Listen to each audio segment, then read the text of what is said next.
अरसा क़याम किया था वहाँ के बादशाह ने एक आजमाइश ली थी, वो लंबा हो जाएगा किस्सा। उसकी बेटी से शादी हुई तो उसने फरमाइश की थी कि मेरी जो औलाद हो वो बुखारी कहलवाए। फिर वो जो शेर शाह जलाल के 5 बेटे थे, 2 शादियाँ थी उनकी, पहले बेटे से औलाद नहीं थी, एक बेटा ये सेवन में है सैयद अली सरमस, बाकी 3 बेटों की थी शेर शाह जलाल ने। उसकी औलाद वो बुखारा का बादशाह फौत हो गया, फिर वो वहीं चले गए बुखारा में, इसलिए बुखारी हमारा तखल्लुस है, वैसे हम नकली बुखारी हैं। उसको ही कहते हैं जो बुखारा से आए हो बुखारा तो। से दादी की, जिस बुखारा की दादी थे जिसकी औलाद हुई, इस वजह से, इलाके की वजह से। तो सैयद साले शाह, साईं नादर शाह के दादा जो हैं, वो तकरीबन आज से, यानी हमारा कंफर्म कोई डेट नहीं है, लेकिन जो सिलसिला औलाद है हमारा, उसके बाद हमारी 9वीं पुश्त अब जहाँ है रतोदरों में, जो हमारे अब बचे हुए हैं सही। वो 9वीं पुश्त है। अच्छा। तो वो आए उच्च शरीफ से जहाँ तबलीग के लिए, कुछ अरसा सुनते हैं कि वो खानपुर 9 डेरों के करीब 6 महीने तक वहाँ रहे। नादर शाह के करीब जो दरगाह है, जहाँ आए, जहाँ अभी दरगाह मौजूद है, उस वक्त ये जो आमद और रफ्त के ज़राए थे, पानी होता था, सड़कें बाद में कश्तियों में लोग सफ़र करते थे, कोशिश होती थी, जैसे आजकल लोग चाहते हैं कि हम बाईपास के करीब रहें, सहूलत रहे, तो ये दरियाए सिंध से नहर निकलती थी सखरवा, सही। तो सखरवा जो है वो चलता था, उसके किनारे उन्होंने ये अपनी ज़मीन ली, यहाँ पर अपनी हवेली बनाई, दरगाह बनाई, और उन्होंने आते हुए ही सबसे पहला जो काम किया, जो उसके ख़ानदान का दीनी लगाव था, उसने अपनी ज़िंदगी में यहाँ एक मस्जिद तामीर करवाई जो अभी भी है, मौजूद है। उसके साथ अपना मकबरा तामीर करवाया। वो पहले उनका हुजरा होता था ज़िंदगी में, उसमें वो बैठ के इबादत करते थे सैयद साले शाह, और उसके बाद जो है अंदर ही से एक दरवाज़ा था, फिर मस्जिद में आके बाद जमात नमाज़ पढ़वाते थे। फिर इस तरह जब वो वहाँ आए तो इर्द गिर्द से लोगों ने देखा कि यहाँ बुज़ुर्ग और आलिम फैमिली सादात हैं, तो और कौमों के लोगों ने भी वहाँ आकर अपने घर बनाए, जिससे वो एक पूरा विलेज बन गया, शहर। रतोदेरो के अगर आप देह मैप उठाएंगे, जाग्राफिकल जो हमारे रेवेन्यू की है, तो उसमें आपको रतोदेरो शहर की एरिया अलग नज़र आएगी। सही। और नादर शाह विलेज जो है वो आपको उसमें देह में जो सर्वे नंबर्स हैं उसमें आपको अलग ज़ाहिर होगा, यानी वो रतोदेरो शहर का कोई महला नहीं था, अलग शहर था। हम जब वहाँ दरगाह पे गए तो सैयद साले शाह की दरगाह अलग थी, नादर शाह की दरगाह अलग थी। ये आपस में इनका क्या रिश्ता था? दादा और पोते। दादा और पोते। साले शाह का एक बेटा था सैयद खुदा बख्शा, उसके 7 बेटे थे, उसमें जो है तीसरे नंबर पे सैयद जहान शाह था। उसकी अंदर शहर में मस्जिद भी है जिसमें वो खुद दफन है, मदफून है सैयद जहान शाह। वो कौन सी जगह है रतोडेरो के? ये हिंदुओं का महला साथ लगता है, अब वो शरीफ शाह महला भी कहलवाता है। उसमें बड़ी मस्जिद है, वो हमारे उसी दादे ने, अब दोबारा तामीर हुई है, जो पहली पुरानी इमारत थी तारीखी, उसमें एक जामिन लगा हुआ था, उस पर वो सन लिखा हुआ था, सन 1211 हिजरी। अच्छा। और वो पीस काट के भी मस्जिद वालों ने संभाल के रखा हुआ है, जिस पे सन लिखा हुआ था वो। अच्छा। वहाँ हमारे ख़ानदान की मदारें भी हैं, कब्रिस्तान भी हमारा अलग है। फिर हमारे बड़ों ने एक और मस्जिद तामीर करवाई अजीज़िया मस्जिद के नाम से, उसके भी रिकॉर्ड होल्डर हम हैं, अभी तक रिकॉर्ड हमारे नाम पर है, हमारे बड़ों ने फिर वक्फ करके दे दी थी। एक तो आपका मजहबी जो है ना वो सिलसिला था, बुजुर्गी का वो सिलसिला।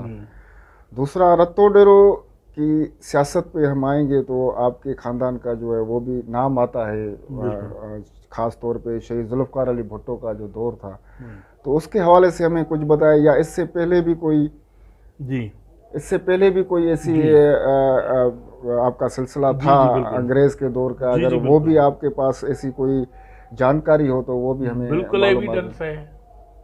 पाकिस्तान बाद में बना, पीपल्स पार्टी बाद में बनी। जो पुराना रतोदरो था, राय साहब गोकलदास की फैमिली सियासी थी, वो मिनिस्टर भी रहे इरिगेशन के बॉम्बे में, और उसने ये जितने पुरानी बाजारें वगैरह जिस डिज़ाइन से बनी हुई हैं वो सारी उसकी मेहनत थी। वो चंद फैमिलियां थी यहाँ, और हमारी पुरानी हवेली उधर ही अंदर है शहर में, जहाँ वो हमारे कब्रिस्तान है, जिस मस्जिद का मैंने अभी जिक्र किया। एक दो गलियां छोड़ के मावा बाजार या खोया बाजार जो है उसके साथ ही राय साहब वालों के घर होते थे। तो चंद फैमिलियां होती थी यहाँ रतोदरो की। उस वक्त आबादी 25,000 थी अच्छा। रतोदरो की।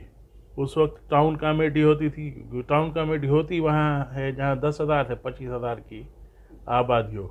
1862 से टाउन कमेटी है रतोदरो, यानी 1862 में 25,000 तक या उससे ज़्यादा की आबादी थी रतोदरो। तो वो राय साहब जो थे म्यूनसिपल कमेटी के चेयरमैन होते थे। तो हमारे जो बुजुर्ग थे दादा, वो काउंसलर होते थे। ये पाकिस्तान के पहले की बात है। वो तस्वीरें हमारे पास नहीं है, कुछ लोगों के पास हैं, जिनमें वो राय साहब गोकलदास के साथ ग्रुप फोटो हैं, जिसमें हमारे बड़े भी बैठे हुए हैं। तो उस सबसे पहले हमारे जो साईं नादर जहान शाह के बेटे थे बड़े, साईं दामन शाह, वो उस ज़माने के एजाज़ी मजिस्ट्रेट हुआ करते थे, ऑनररी मजिस्ट्रेट होते थे, रूहानियत भी थी। तो उनका थला कहलाता था। अभी ये जो तारिक खान जलबानी वाली जहाँ केबल ऑफिस वगैरह है, ये तीनों घर वो ताक थी हमारी। तो ये दामन शाह का थला कहलाता था। लोग यहाँ कसम खाने से घबराते थे।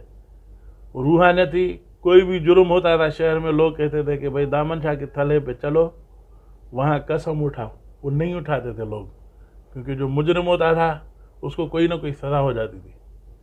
या फिर शहर में कोई मसला होता था तो वो एजाज़ी मजिस्ट्रेट थे, तनख्वाह नहीं लेते थे।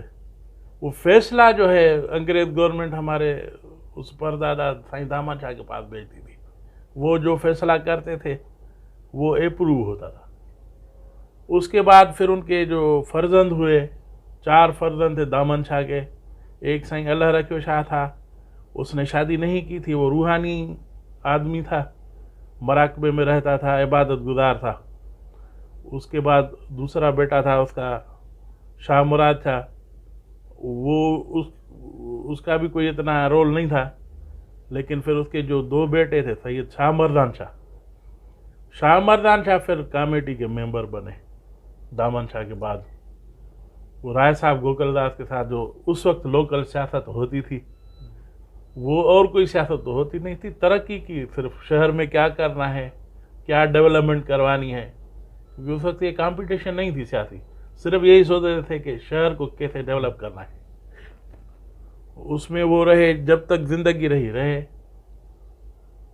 उसके बाद जो मेरे दादा थे फिर सैयद शाह मोहम्मद था। वो सेकंड वर्ल्ड वार का ज़माना था। तो सेकंड वर्ल्ड वार में सन 1941 में मशहूर है तारीख में कि सखर में मस्जिद मंदलगाह के फसादात हुए थे, रिएट्स हुए थे। तो उन फसादात में उस वक्त की गवर्नमेंट ने रुजू किया था मेरे दादा साईं शाह मोहम्मद शाह के साथ कि साईं आप इसमें हमारी हेल्प करें, अमन कायम करवाएं। उन्होंने अपना किरदार अदा किया था, वो अमन हो गया। उस वक्त सन 41 के जो डिस्ट्रिक्ट मजिस्ट्रेट हैं, उन्होंने एप्रिसिएशन लेटर दिया था, जो अभी भी हमारे पास मौजूद है। और उसके अलावा ये था कि उस वक्त सेकंड वर्ल्ड वार में उस वक्त के फौजियों ने, इंडियन जो आर्मी थी, उन्होंने फौजियों के वेलफेयर के लिए एक कॉमेडी बनाई थी, soldier sailors and airmans welfare comedy. उसके जो सब डिविजनल चेयरमैन होते थे या सदर प्रेसिडेंट होते थे, वो उस वक्त के डिप्टी कलेक्टर होते थे ज़िले के। और वो मेरे दादा जो थे साईं शाह मोहम्मद शाह, वो सब डिविजनल जो है यहाँ के सेक्रेटरी थे। और उन्होंने भी कोशिशें की, और उसकी मिसाल ये है कि जब 1946 में उनका इंतकाल हुआ तो कंडोलेंस लेटर बाकायदे उस ओहदे के हिसाब से अंग्रेज गवर्नमेंट ने हमें भेजा था। वो भी अब हमारे पास उसकी कापी भी मौजूद है। फिर ये मैं समझता हूँ कि ये आयलदास हिंदू अकीदे का था, तो ये उसने ही चढ़े घंटियाँ लगाई हैं अपनी इबादत के लिए। शरई लिहाज से कोई शरई लिहाज से इसकी कोई हैसियत नहीं। चिराग का ये है कि मैंने आपको अर्ज किया कि जैसे इबादत गाहें हैं, बड़ी बड़ी मसाजिद हैं, मकबरे हैं, आजकल लाइट है तो वहाँ बड़ी बड़ी लाइटें लगती हैं ताकि रात को अंधेरे में भी पता चले कि ये कोई ख़ास इबादत गाह है, यहाँ कोई मकबरा है। तो जिस ज़माने में लाइट नहीं होती थी तो लोग चिराग जलाते थे ताकि पता चले कि यहाँ किसी ख़ास शख्सियत की मज़ार है, जहाँ कोई ख़ास इबादत गाह है। मस्जिदों में भी लोग चिराग जलाते थे, मज़ारों पे जो किसी ख़ास, सब मज़ारों पे नहीं होता था, लेकिन कोई अल्लाह का वली होता था तो रात को चिराग जलाते थे लोग ताकि पता चले कि यहाँ कोई अहम हस्ती की कोई मज़ार है, जहाँ कोई मस्कन है। अच्छा, बेशतर दरगाहें जो औकाफ के हवाले होती है, तो ये आपकी दरगाह भी औकाफ के हवाले है या आप इसकी देखभाल खुद करते हैं? नहीं, हमारी दरगाह औकाफ के हवाले नहीं है, क्योंकि औकाफ में ये होता है कि फिर जो गादी नशीन है उनका ताल्लुक़ हमेशा के लिए ख़त्म हो जाता है। हमारा ये ख़ानदानी वर्सा है, हम खुद उसको संभालते हैं। हाँ, ये कोशिश ज़रूर की है कि जो हुक्मरान हैं वक्त के, उनको वक्त ब वक्त रुजू करते रहे हैं, क्योंकि यहाँ हमारे मिसालें हैं कि एनुअल डेवलपमेंट प्रोग्राम में बहुत सारे यहाँ मकबरे, इमाम बारगाहें हैं, गवर्नमेंट ने बनवा के दी हैं, और MPA दौरे में इसके लिए कोई ख़ास फंड भी मिलते हैं। लेकिन इतनी बड़ी जितनी पुरानी तारीखी रतोदरों की ये दरगाह है, यहाँ किसी ने तवज्जो नहीं दी। और हम अपील करते हैं आपके तवज्जुह से कि जो साहिबान इक़्तिदार हैं वो इधर तवज्जो दें। ये शहर की पुरानी दरगाह है, सैकड़ों लोग रोज़ाना जाते हैं, अगर इसको बनाएंगे तो उनको भी सवाब मिलेगा। अभी इसका सिलसिला कहाँ तक है? कौन गादी नशीन है? अभी भी हमारे भाई हैं, साईं नादर शाह नाम है उनका भी, अपने दादे के नाम पर, वो उनके सजादा नशीन है। नाजरीन, आपने दरगाह सैयद नादर शाह बुखारी और दरगाह सैयद साले शाह बुखारी जो रत्तो डेरो और पसगरदाई में बहुत मशहूर दरगाहें हैं, इसके हवाले से हमने इसके मजहबी जो सिलसिला था उनके बारे में मालूमात हासिल की और उनके ख़ानदान का जो सियासी बैकग्राउंड